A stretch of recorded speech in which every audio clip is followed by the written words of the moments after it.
About 10 seconds. All right, go ahead to do the feed. Have a great show today. Thank you, Jordan.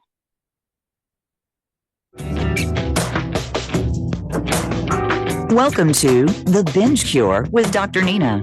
Today, you are going to learn how to outsmart emotional eating and live a life of happiness and joy without giving up the foods you love. Now, here is Dr. Nina. Hi, welcome to the Binge Cure with Dr. Nina. I'm your host, Dr. Nina Savelle-Rocklin, and I am here to help you liberate yourself from emotional eating, take control of your life, and feel good in your body, all without dieting, spending hours in the gym, or counting a single macro. Today is the first show of the month when I do a Q&A and answer your questions about food, weight, and body image. In these Ask Dr. Nina segments, I'm going to help you deal with what's eating at you and what's weighing on you. So let's get started. If you are watching on Instagram, you can feel free to just drop a comment or a question in the comment box, and I will be sure to get to your question as soon as I can. Okay, so first of all, the big one, why can't I stop eating? Why can't I stop eating? I've heard from just today from Denise, who says she's tried every program out there to no avail. And Jody, who's same thing, decades and decades and decades of struggling with food. Why can't I stop eating? So here's the main problem when it comes to understanding how to stop binge eating. And it's a hard one for people to wrap their mind around, but here we go. When it comes to binge eating, food is not the problem. Food is the answer to the problem. It sure seems like the problem, right? It seems like the problem, but it actually is resolving some other problem that stays out of your awareness or gets minimized or dismissed or what have you when you are focusing on what you are eating instead of what is eating at you. You are focusing on the wrong thing. I really like to use the analogy of a weed and a root, because you don't have to be a gardener to know that if you just pluck that weed without getting to the root, what's going to happen? Well, it's going to be gone for a little while, and you're just going to look at your garden and say, "Ooh, no weeds. Awesome. This is great. I found the answer." But sooner or later, usually sooner rather than later, those weeds start popping up again. You can't stop weeds from populating your garden by just getting the top of the weed. You've got to get to the root. Same with binge eating, stress eating, any kind of emotional eating. If we just pluck the weed, that is going on a diet. That is focusing on food. That's dealing with the thing we think is the problem. But the real problem is the root. The root is what grows those weeds. The roots of our conflict, our feelings, our wishes, our hopes, our difficulties with emotions, whatever it is that are hidden from us. Sometimes we're in the dark about it. It sure feels like it's about food, like I said. But when we get to those roots, when we do some emotional gardening, if you will, and dig out those roots and see what's down there, then they're gone for good. This is why I don't believe in recovery.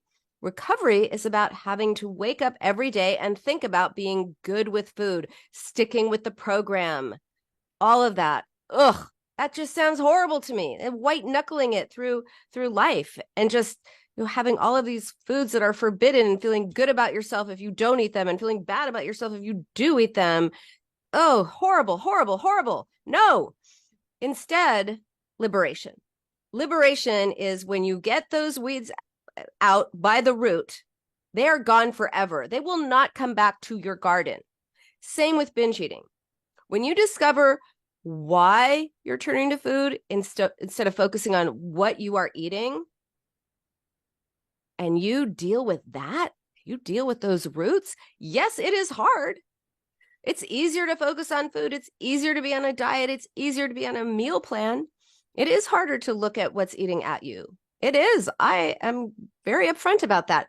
But it is liberating, because when you do deal with it, whatever that it is, for some people, it's just difficulty dealing with feelings, just, because we live in a culture that says don't have feelings. For other people, it's a way of coping with uncomfortable feelings towards other people. Being mad at other people is scary. So no, you get mad at yourself for eating, or it distracts you, it comforts you, it fills a void. It does so many different things, which I'm going to talk about as we progress in this show today.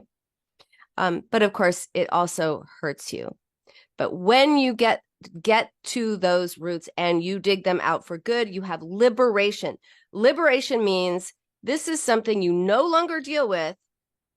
You used to struggle with food. You used to always, feel bad about stepping on the scale. You used to look in your closet and think, well, those are clothes I will wear when I get to my goal weight. You used to worry about going out to dinner with friends, and maybe you have like that little salad and you say no to dessert, and then you go home and you eat the kitchen, or you stop by In-N-Out on the way home and order everything up, and you are filled with shame and remorse and all of that. Liberation means that's in your rear view mirror. You don't have to think about it anymore. You don't have to deal with it anymore. And I believe in liberation because of my own history of being the poster child for eating disorders and going to therapy and never once talking about food. My therapist had no idea I was the poster child for eating disorders. But when I left, all my eating disorders were gone. And that means I was out of my cycle of restricting, binging and purging, restricting, rinse and repeat, all without ever talking about food. And Denise says, well, how did you do that? She said, one thing sticks in my mind about listening to you is you stopped binging after going to therapy, and no mention of your food addiction. I know by now it's not about the food. That's right. It was never about the food. Remember in the beginning, I said food is a solution to the problem. It is not the problem. So why can't you stop eating? It's because food is solving some problem. It is a frenemy. It is a friend, and that is solving the problem. It is doing something for you, but it is also hurting you terribly. So it is an enemy as well. To stop using food to cope means giving up the comfort, the soothing, the distraction, all of the ways in which it functions as a friend to you in your life. That is why it is hard to stop eating if you are eating to cope. There are two reasons why people binge eat. One is deprivation, both the experience of deprivation and getting super hungry. Because when you just happened. I just flipped my phone down by accident. Sorry guys. Sorry on Instagram. What was I saying? Oh, okay. Deprivation. So one reason people binge is because they are dealing with deprivation. If you don't have enough to eat during the day, you get so ravenous that often it is hard to stop. That is one reason, but it is really the least common reason. And it also doesn't only happen by itself. The other reason is also about deprivation, which is the psychological impact of deprivation. If you tell yourself you can't have something, you absolutely cannot have something, guess what? You are going to want it more. Absolutely going to want it more. That's just basic psychology. If I tell you don't think about penguins, what's the first thing that pops into your mind? Oh yeah, penguins. So the experience of deprivation or the anticipation of deprivation leads to binging. That's often called like the Last Supper syndrome. The Last Supper syndrome usually is something that happens on a Sunday night, and you're like, oh my gosh, I overdid it so badly. I'm going to start my diet tomorrow. Now you have the anticipation of deprivation. So what happens? You want all the things that you're not going to be able to have. You know you're not going to be able to have it starting tomorrow until you lose X amount of weight, which could be a long time. And so you say, well, I'm going to have it now. And so you end up binging on all the things that you think you can't have in the future, because deprivation or the anticipation of deprivation makes you want that thing all the more. So you binge essentially, or in reality, and then you go on the diet, and diets inevitably fail. So then you're back in your willpower fails, and you eventually have all the things that you haven't been able to have since your last supper. And this is just classic diet binge cycle. So deprivation is one reason. Those two kinds of deprivation, physical deprivation and psychological deprivation. But more importantly, why can't you stop eating? It's because you are using food in some way that you need right now, because you don't have another way of dealing with things. If you don't know how to comfort yourself, if you don't know how to soothe yourself, if you don't know how to express emotions, and food, when you binge, it takes you into that binge zone, right? That binge zone where you're not feeling, you're not thinking, you're just in the zone. Well, it's doing something for you. So to stop eating means you're just left with these feelings and no way to know how to deal with them. Now, often people tell me, oh, it's not about feelings. I'm not emotional eating. I'm good. I'm just addicted to food. So here's something. If you've listened to this show before, or my previous show on LA Talk Radio, you likely know the story of Jenna and the Chunky Monkey. So for those of you who are new to this show and you don't know the story of Jenna, let me tell you the story of Jenna and the Chunky Monkey, because she came to me and she told me just straight up she was a food addict. She's like, maybe your other people are dealing with emotional eating or something like that. She tells me she's a food addict and she can prove it. I said, oh, well, I'm all ears. Please enlighten me. How are you a food addict? How can you prove it? So she says that the night before, she was watching TV, just chilling, Netflix and chilling, having a perfectly good time, when all of a sudden, as she put it, Ben and Jerry's was calling her name. That's how she put it. Calling my name. She's like, I'm addicted to Chunky Monkey. Face it, Dr. Nina. I'm a food addict. I said, well, wait. What were you watching on TV before Ben and Jerry's started calling your name? She said, oh, it's my favorite show, my favorite sort of guilty pleasure, Charmed. So since she was doing something that she enjoyed, there was no reason, or so she thought, that she would want to down a pint of ice cream or two. I said, well, what was the episode about? She's like, oh, it's when this demon comes down and breaks the bond between the sisters and everything gets really nasty and awful and contentious and terrible. And I looked at her and said, oh, sisters fighting. And she said, oh, she did that Macaulay Culkin Home Alone, like, oh my gosh. Hands on the face, big O. Yes, because at that moment, she realized that watching the show had activated her own issues with her sister. She had a terrible relationship with her sister.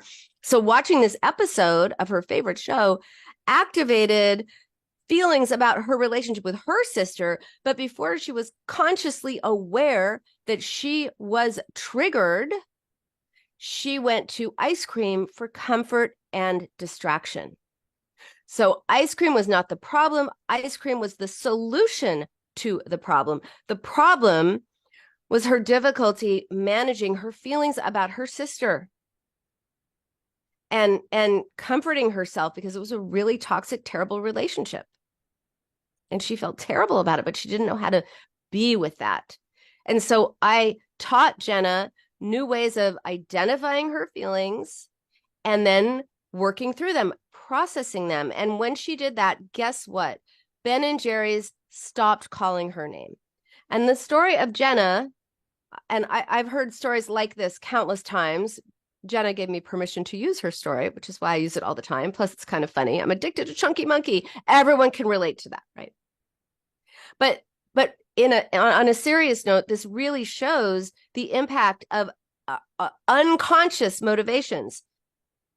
Those hidden from us roots. Roots are in the ground, like I was talking about the analogy before, a weed and a root. We can't see those roots. They are hidden from us. They are in the ground. Similarly, there are ideas we have about ourselves, feelings, conflicts, wishes, all kinds of things that are hidden from us. We're in the dark about them, but they still affect us and they affect our relationship with food. So for Jenna, Chunky Monkey was a distraction and a way of coping. Because ice cream and anything smooth and creamy is associated with a need for comfort.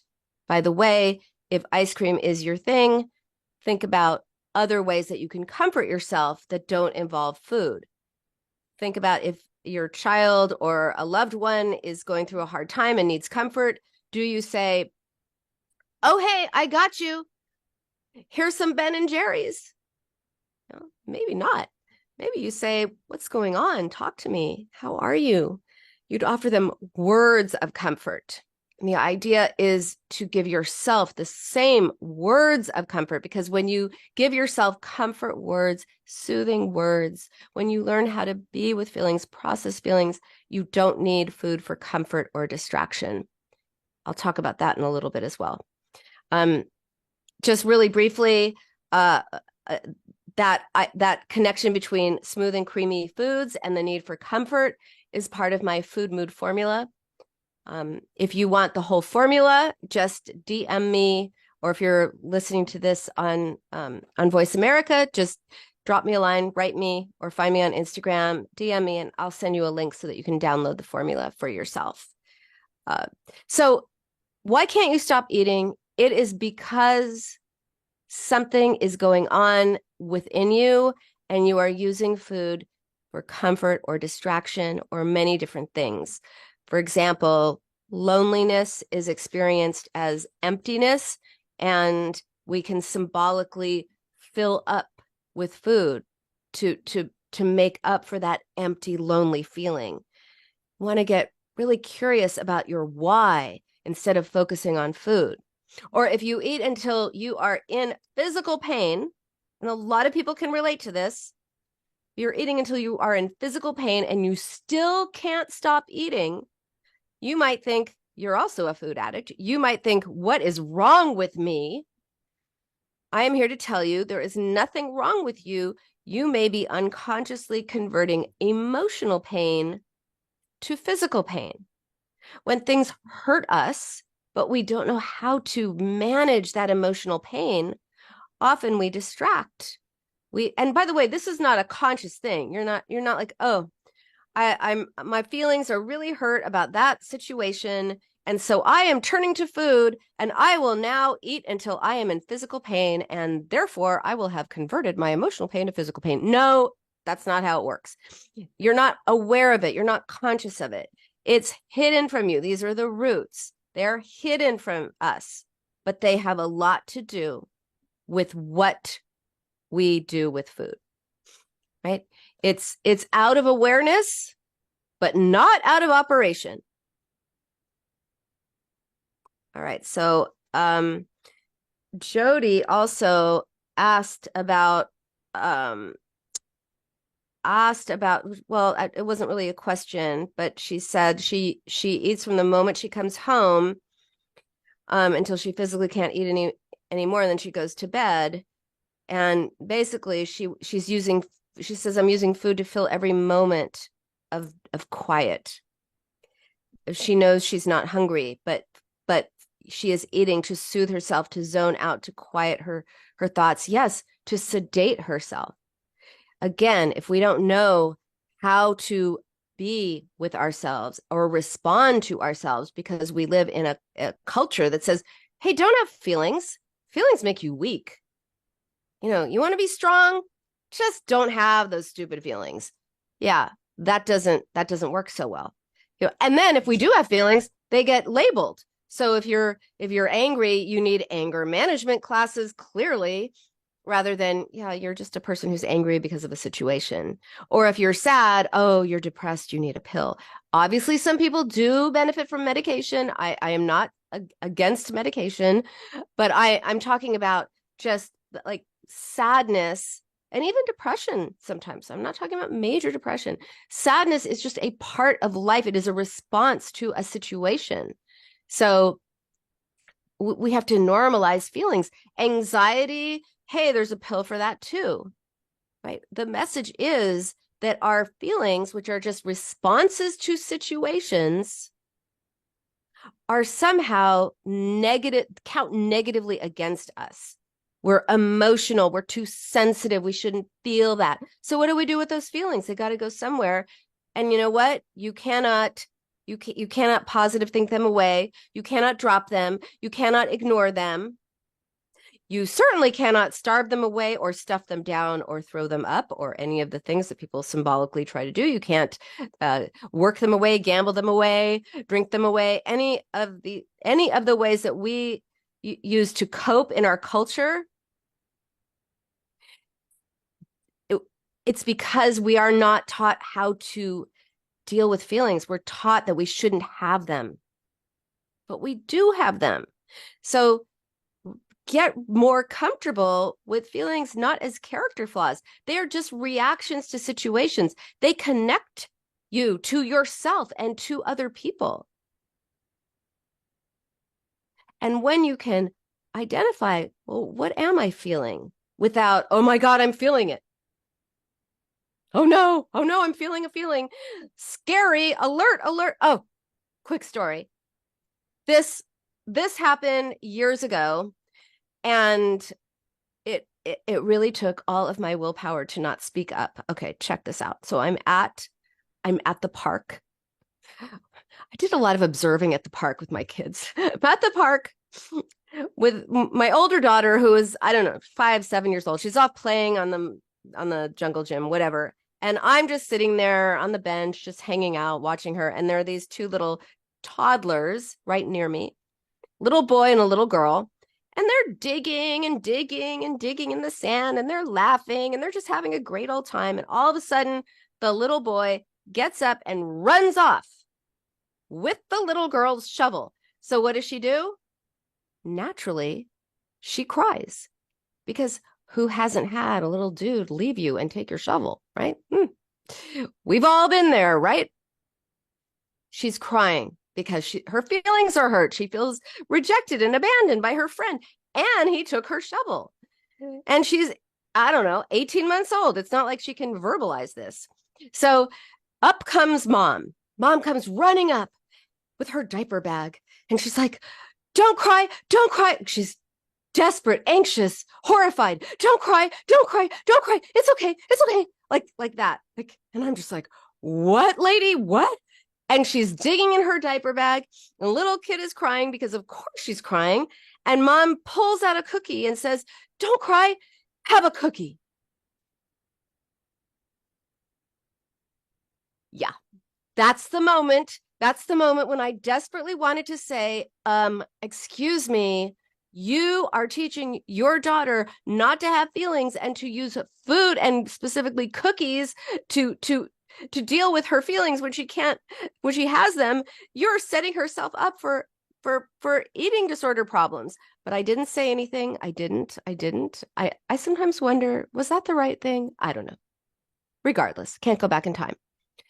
And all I could think of was one day that little girl was going to become an adult or an older girl, adult woman, and some guy was going to break her heart or something was going to happen to make her sad. And she was going to tell herself, don't cry, don't cry, don't cry, don't cry. Have a cookie. What should that mother have done? She should have said, of course you're sad. Your friend just ran off and left you and he took your shovel. Of course you're sad. It's all right to cry. You're sad. That's fine. Let me give you a hug. it hurts for now, and that is sad. You're going to feel better soon. But right now, let me give you a hug. And then the little girl would have realized, oh, guess what? My feelings are valid. They're not scary. They don't make other people anxious.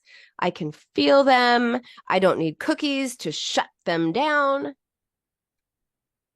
So, that is basically what happens in our culture with feelings. So we can't stop eating often because we are taught not to recognize what we feel. And if we do recognize what we feel, we are taught to tell ourselves we shouldn't feel that feeling. Look on the bright side. It's not so bad. It could be worse. At least you're not this. At least you've got this and this. Be grateful for what you have.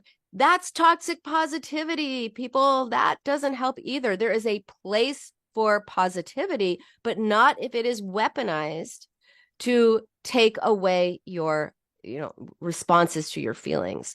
So, some people responded themselves with anxiety, like that girl's mother was so anxious. Oh, have a cookie. Other people might say, what's your problem? Like, what are you crying about? Kind of disdainful and angry. I remember being told, I'll give you something to cry about. How does that even make sense? You're crying, so I'm going to hit you and make you cry worse? What? Honestly, I have no words. Or just kind of dismissive, like, you're fine. No, you're fine. Don't worry about it.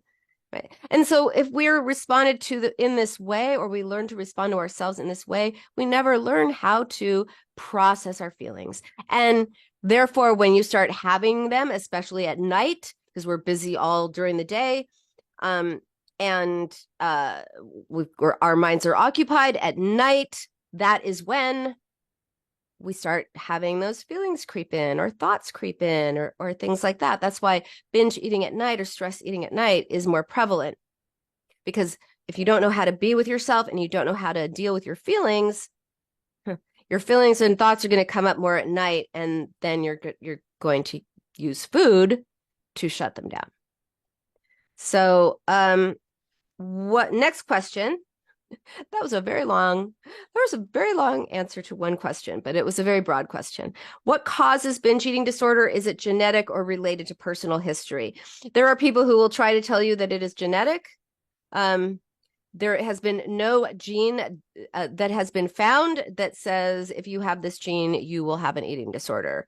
If anything, it is modeled. It is, often people who struggle with food have seen their own parents do similar things, or they live in families where you're not really allowed emotionality. And after all, food in our psyche represents. Oh, I'm almost out of time. Food in our psyche represents relationship, and so in a sense, turning to food is a way of trying to, heal ourselves, help ourselves, do something for ourselves. And you really have to look at it as that frenemy. It is a friend and not just an enemy. So be really curious about what's going on. Not, is it genetic? Where does it come from? But why? Why am I feeling this? And again, if you would like to call the show, the number here is 866-472-5792. I'm going to take a quick break and I'll be back. I'll see you in about 2 minutes. All clear. Great segment. Back in about 2. Jordan. Yeah. The number is it 866-472-5792? Because I've got someone texting me on Facebook saying they're trying to call and it doesn't go through.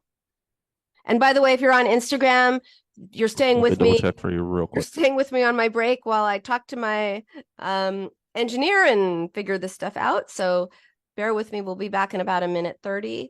If you have any questions, drop them in the comment box. Let me see. Let me make sure that I wrote that number in right.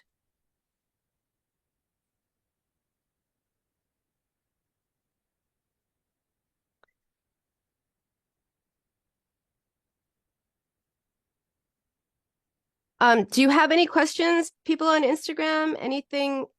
5792.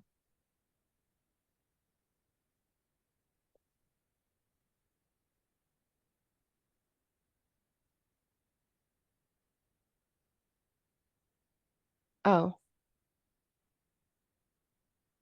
If you have any questions while we're on break on the show, just drop them. And I will be happy to answer them as soon as we're back on air or while we are waiting.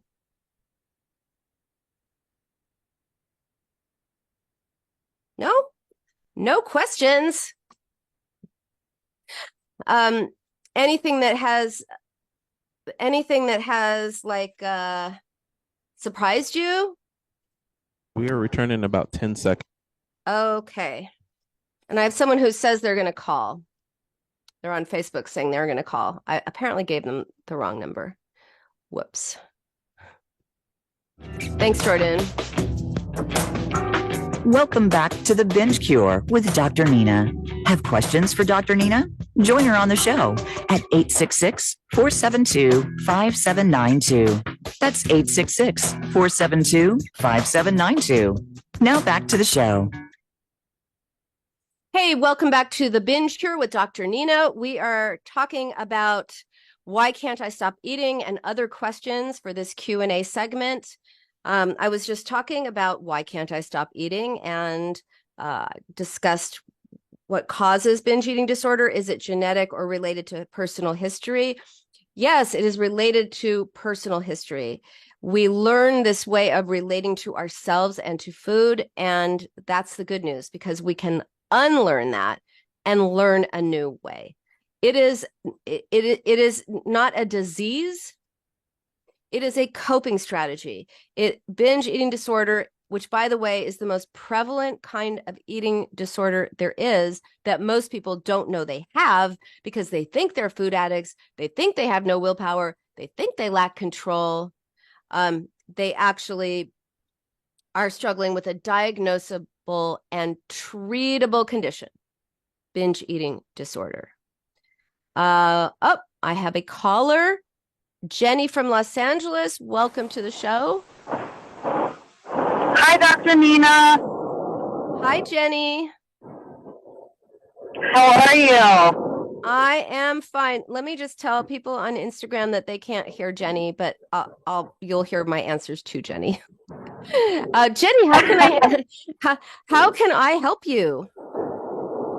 Well, I mean, I've called you before and talked to you about like my issues with my mother, which is like, ongoing. Yes. But I'm just struggling. I'm struggling now with I have a trip coming up to go home for the holidays.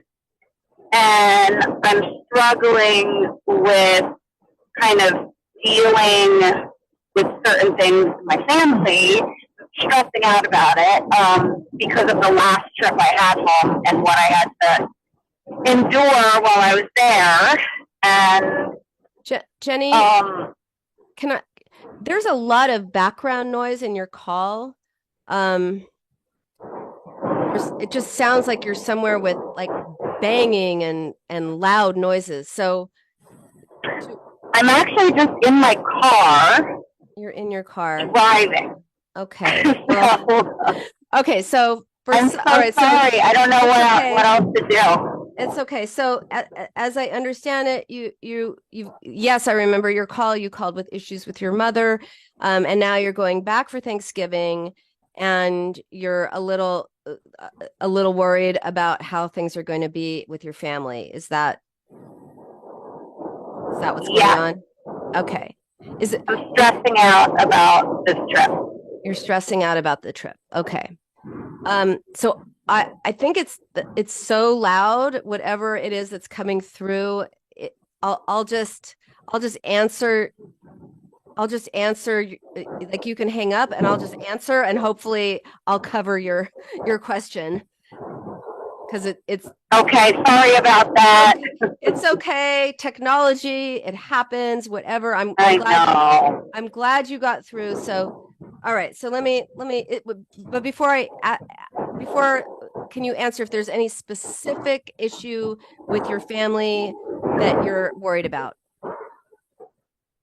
It's just very stressful because I'm treated like so poorly, and I fly 3,000 miles to get to them. And then I'm kind of treated like they're doing me a favor, you know? Okay. All right. Okay, Jenny, I am really sorry that you are going to be going through this, and I'm sorry I can't keep you on air, but it's some, I don't know what's happening. Jordan, do you have any ideas about why we're getting that it sounds like there's like construction or something in the back, but let me answer the question. Wow, so weird. Okay, thank you, Doctor. Okay, you're welcome, Jenny. All right, so here's the thing: when you go back to your family, and we go back to our families during the holidays, and it's like we step back in time, and it doesn't matter that we are adults, some with, maybe with families of our own, jobs, careers. We're often cast in the role that we were growing up, or we feel like we regress and we go back, and those old dynamics can take over. So one of the things that I would recommend, Jenny said she's treated so poorly. Jenny, maybe you can call back another time, maybe not from your car, and talk about like, what does that specifically mean, treated poorly? But here's what you want to do. No matter what your situation, if you, like Jenny, are going to go to back home for Thanksgiving, or back to your families for Thanksgiving in a couple of weeks. How is that even possible? A couple of weeks. Anyway, here are some things to keep in mind. One is, be an observer. When we go and we feel like we're under scrutiny, it's a horrible feeling. We feel self-conscious. We feel, cast in a role we're not playing, which can cause us to just feel anxious all the time, which can cause us to use food to relax or soothe or comfort, or all of the things that we use food for. So if you are an observer, now it's eyes out instead of eyes on you. When the eyes are on you, you're under observation. That's a horrible feeling, and you feel self-conscious and terrible. But when it's your eyes out, it's like the spotlight moves from you to other people, and it's, what do you think of them? And you can look at patterns like, oh, look, the way that my father is talking to my brother, why, in that kind of rude, nasty way, why, that's the way I talk to myself.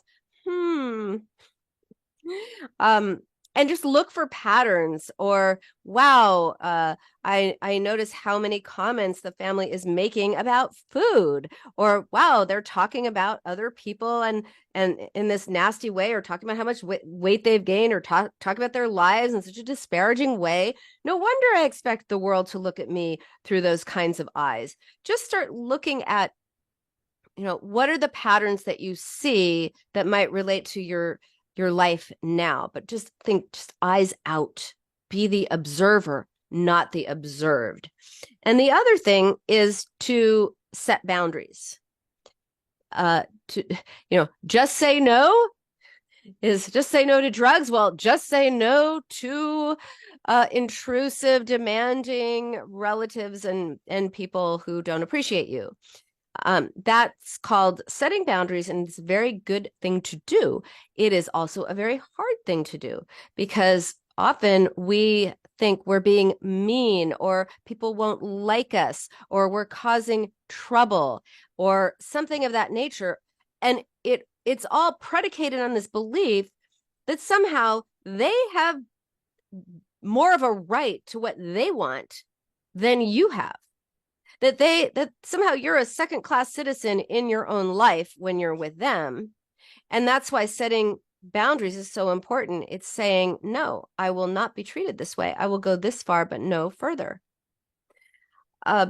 So Jenny, think about the kinds of ways that you are treated badly, and think about how you can set limits, or even say, I'm happy to do this, but not that.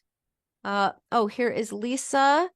Hi, Lisa. Good to see you on Instagram. She says, saying no was one of the biggest things I learned from you. And guess what? I've said no to 3 people who are draining my energy so much. I'm much happier for saying no. Yes, Lisa. Yes to your no. Woohoo. I love that. And it's good to hear from you, Lisa. And I'm so glad you're doing well. Yes, saying no to other people is a way of saying yes to yourself. And often we feel selfish if we say no to other people. And this is rooted in this idea that you're either selfish or selfless. Selfless is, I don't matter. It's all about you. Now, that is not healthy. I don't matter. It's all about you. No. But you may know it's not healthy, but then when you set a boundary, you may feel selfish instead, as if you're either selfless or selfish. Selfish is, you don't matter. It's all about me, right? So it can feel as if it's either one or the other. You're either selfless or you're selfish. And so selfish or selfless or selfish, and make space in between those for self-care. And self-care is, hey, sometimes I am going to, give up me to take care of you. And sometimes I'm going to want you to give up you to take care of me. Sometimes I'm going to take care of me. Sometimes I'm going to take care of you. It involves mutuality with other people, but you honoring yourself and your needs. And that is a good, important thing to do. That's why the oxygen mask metaphor is so perfect for this, right? You go on a plane, the flight attendants say, hey, parents, if the masks drop, do not put it on your kids. You're of no use to anyone if you give your oxygen away. You got to put it on yourself and then on your kids. And that is a great allegory for life. You cannot give all of your oxygen away, because then you're going to be empty. And guess what happens when you're empty? When you give and you give and you give and you give and you take care of everybody, food takes care of you. You take care of everyone, you deplete yourself, you're empty, food takes care of you. Food literally goes in, fills the void. So that's why self-care is very important, especially when you're in a situation with your family. I can't help it. I'm going to tell the oldest psychoanalytic joke in the world, and I am a terrible joke teller, but it's so funny. So bear with me. Here it is. But just imagine I'm saying it in kind of a Yiddish Austrian accent, like Freud or something. Not that analysts are Freudian anymore. By the way, just as an aside, people are often like, you're a psychoanalyst like Freud? No, that's like saying, a Tesla is a car like a Model T Ford. Yes, they are both cars, but cars have come a long way since 1906, and so has psychoanalysis. Okay, here's the joke. If it's not one thing, it's your mother. Ha ha! I love that joke. I know it cringe, right? But I can't help it. It's the best. All right, it's the best and the worst. All right, another question. How can I tell the difference between binge eating and overeating? Okay, that's a great question. First of all, everybody overeats a little bit sometimes. In fact, we're headed towards Thanksgiving. Jenny's going home for Thanksgiving, and that is a time when overeating is expected, right? Overeating is, you overdo it, you have a little too much, but you say, I overdid it. So you just eat too much, more than it is comfortable, but you don't self-recriminate. You don't say, oh my God, what's wrong with me? Oh, I can't believe I ate that. You just say, all right, I overdid it. I'll take it easy tomorrow, or I'll go on an extra, run, or go to the gym, or whatever it is, right? So overeating is just eating too much, and it's based on just, the availability of food, or the particular situation that you're in, like Thanksgiving. Binge eating is compulsive. It's a compulsive a way of eating in which you eat way, way, way more than most people would ever eat in a short amount of time. Even if you're physically uncomfortable, remember, you might be turning emotional discomfort into physical discomfort. Even if you're physically just uncomfortable, and it is accompanied by a great deal of shame, absolute shame and remorse. So with overeating, it's like, oh, I overdid it. I ate a little too much, but it was so good. Binge eating is, I hate myself. I can't believe I ate all that. What's wrong with me? So overeating is just about food. Binge eating involves shame, and it is compulsive and driven because, like I said before earlier, binging food is the solution to a problem. It is not the problem. It is driven out of not to do with the availability of food, but out of some psychological deprivation usually, or a way of coping. It's just a really negative coping strategy. It's helping you. It's also hurting you. So that is the difference between binge eating and overeating. One is, very common and doesn't involve self-recrimination, and the other is a way of managing emotions, dealing with something in life through a negative coping strategy that also involves then you turning on yourself. I tend to binge. Next question. Let me see.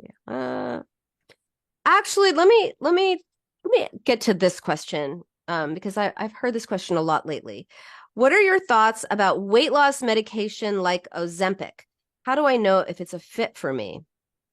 Okay, so here are my thoughts on Ozempic. And this person, I think, means using it for weight loss, not because they have diabetes or pre-diabetes, but because they're specifically using this medication to lose weight.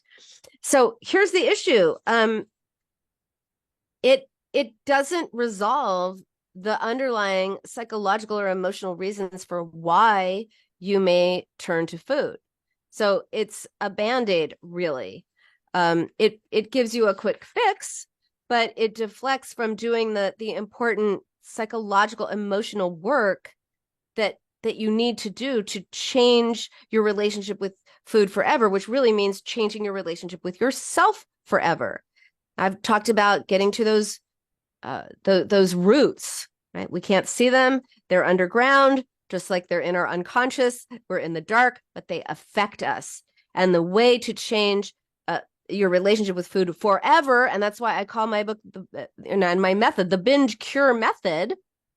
Someone gave me a review and said, this book shouldn't be called The Binge Cure because there's no cure. I was like, oh, really, book reviewer? Are you, in fact, a psychoanalyst who has spent 22 years treating people with binge eating disorder and written 4 books, academic books on the subject?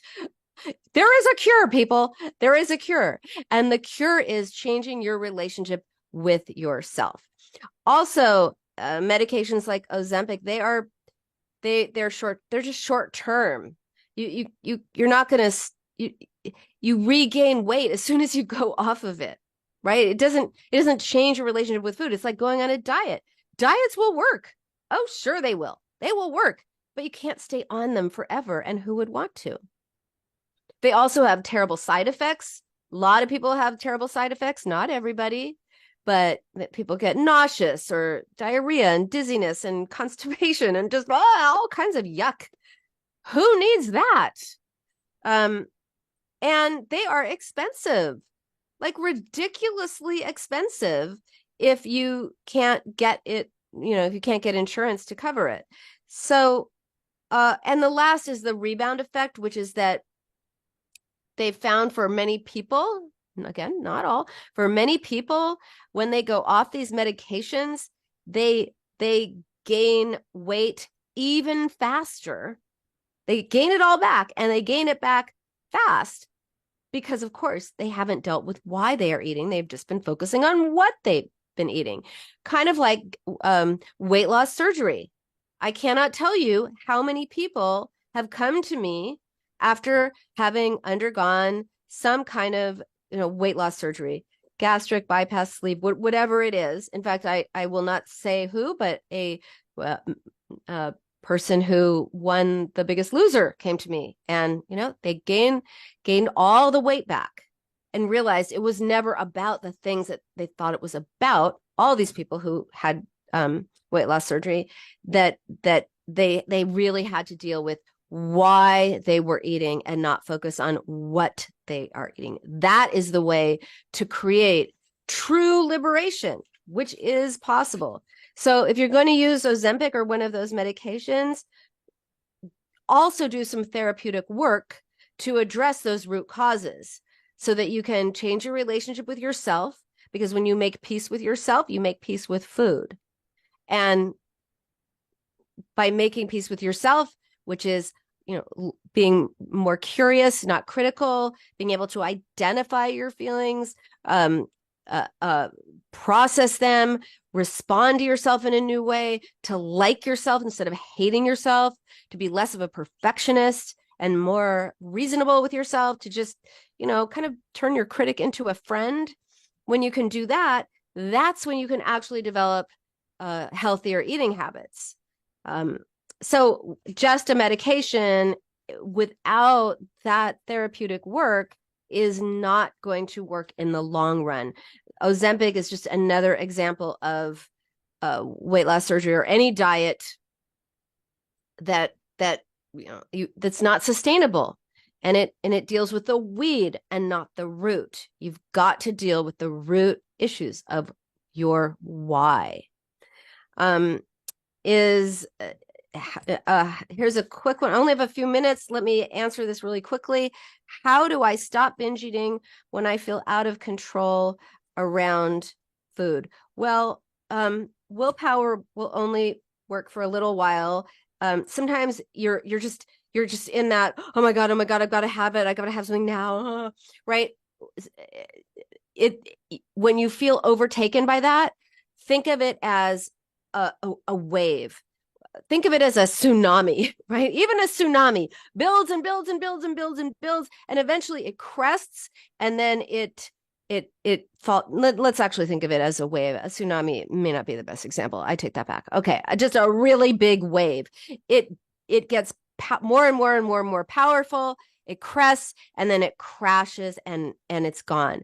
If you think about riding that like kind of urge to head to the kitchen, and you think of it as riding that wave, if you could just get past that crest and ride it into the surf, just do that emotional surfing, no actual surfboard required, then that gives you enough space, because the urgency and that urge is a little bit diminished, to reflect, to be curious and not critical, to say, okay, what was that about? What is, what problem am I trying to solve by eating right now? What's going on with me? What am I thinking? What am I feeling? What was going on right before I decided I absolutely needed to eat? What would be on my mind if I were not thinking about food? That is the best question you can ask yourself. What would be on my mind if I were not focused on food? Because that will help you figure out what problem you're resolving. Many people have said, no, it's just food. I'm addicted. I just like food too much, blah, blah, blah. And then finally they get to the point where they realize, oh, yeah, if I were not thinking about food right now and being upset with myself for wanting to eat, I might be thinking about wanting to leave my husband or wife, or I might be thinking about doing something impulsive and that scares me, or I might be thinking about how mad I am about, my boss, and then I might want to get another job, and that's too scary. So let me just be mad at myself for eating. Right? The point is, it always, always, always, always serves some purpose, and you have to get really curious about why. That's why I'm saying always be curious, not critical. Critical is, I can't believe I ate that. Oh my God, I have no willpower. you know how that goes. And then you feel bad, and then you can't make yourself feel bad and then lift yourself up at the same time. Absolutely not. So what happens? You beat yourself up with words, you feel terrible, and then you end up going to food for comfort and distraction from your own mean voice. So let's change that up. Focus on being curious, not critical. And practice makes perfect. No, it doesn't. It makes progress. I always say practice makes progress. I have no idea why I said practice makes perfect. No. All right. Thank you so much for joining me here on The Binge Cure with Dr. Nina.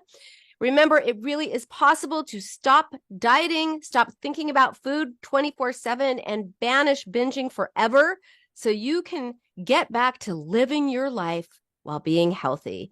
I'm here every Thursday at noon Pacific on Voice America and live streaming on Instagram. And if you want a deeper dive into this topic or more, be sure to get your copy of my best-selling book, The Binge Cure, 7 Steps to Outsmart Emotional Eating, and the companion brand new journal workbook version. It's available on Amazon in all formats, including Audible, just the book only, if you want me to read it to you. So stay curious, not critical. See you next week. Bye for now. All clear. Great show. Thank you, Jordan. No See you problem. next week. Have a great week. You too. Bye.